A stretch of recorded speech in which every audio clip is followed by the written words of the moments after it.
สบายดีพี่น้องเคยเฮ็ดฝากระตุกเสียบ่ฝากระตุกหายบ่ยากเพียงแต่มีกระปุกแบบนี้ปุกน้ำอัดลมพี่น้อง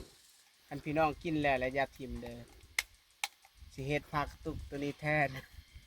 เฮามาเบิ่งกันเลยเนาะวิธีการเฮ็ดของมันคือให้พี่น้องเอามาซุปจังสีใส่พี่น้องแล้วเฮาก็เอาดนพื้นใส่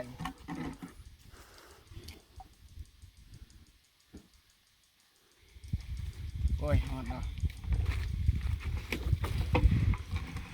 เฮาก็ล่นใส่พี่น้องล่นแบบนี้ใส่ล่นใส่เฮาล่นใส่แบบนี้พี่น้องล่นใส่เนาะเห็นบ่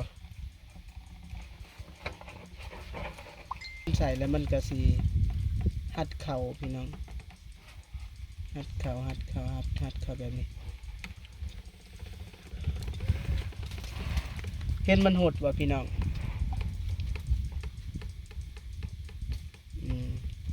ล่นใส่เลย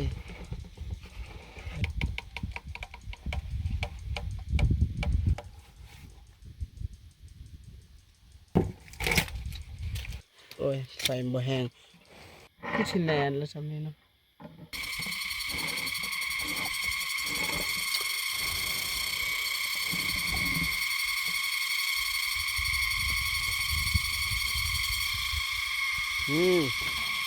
ใส่ผ้ามัน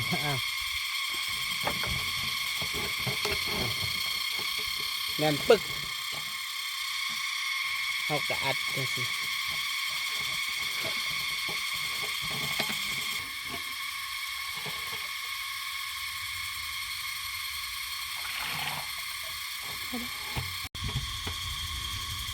แล้ววะ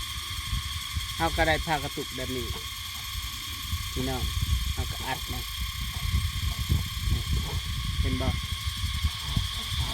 ก็รุดเชยไปให้ไปส่วนได้คลิปนี้ถ้ามีประโยชน์ก็ให้กดไลค์กดแชร์หน่อยเด้อพี่น้องเด้อเพื่อเก็บไว้วิดีโอสำบายเบิ่งและบอกต่อญาติพี่น้องผู้ใดที่เฮ็ดผ้ากระตุกเสียเฮ็ดแบบนี้ได้เด้อทุกคน